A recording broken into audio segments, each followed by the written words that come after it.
मोहिनी जिससे ज़ारून बेइंतहा मोहब्बत करता था, अब वही ज़ारून मोहिनी से नफ़रत करने लगेगा। मोहिनी जो कि बात-बात पर ज़ारून पे अब शक करने लगेगी।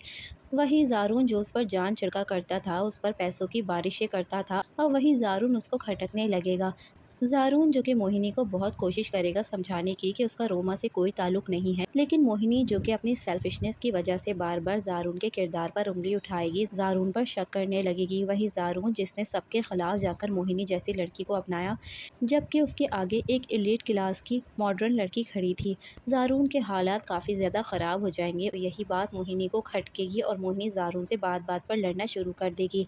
अब यहाँ पर ज़ारून हद से ज़्यादा मोहिनी से परेशान होकर मोहिनी को तलाक दे देगा।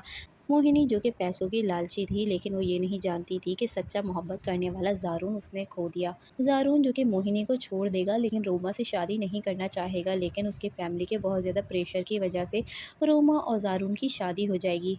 और रोमा शादी के बाद ज़ारून को अपना नौकर बनाकर रखेगी, अपनी उंगलियों पर नचाएगी।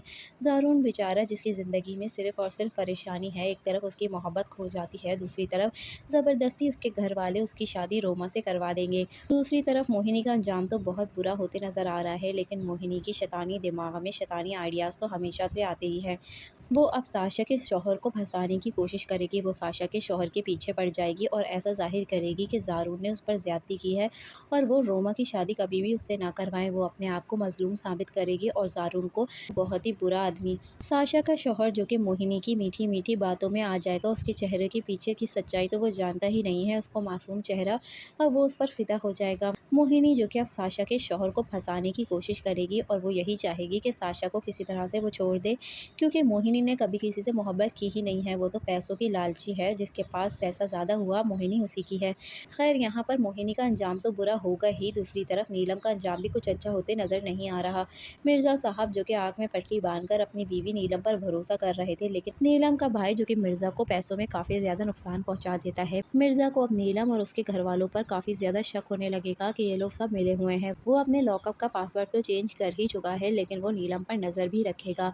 नीलम की हकीकत भी खुलकर मिर्ज़ा के सामने आने वाली है और मिर्ज़ा नीलम को भी तलाक देकर घर वापस भिजवा देगा। मिर्ज़ा साहब को अगर असलियत का पता नहीं चलता तो नीलम की तो पक्की प्लानिंग थी कि मिर्ज़ा साहब को ऊपर ही पहुंचा दिया जाए। खैर यहाँ पर मिर्ज़ा साहब की मौत से पहले ही उनकी आंखें खुल जाएंगी और उनके सामने नीलम और सबकी सच्चाई आ जाएगी।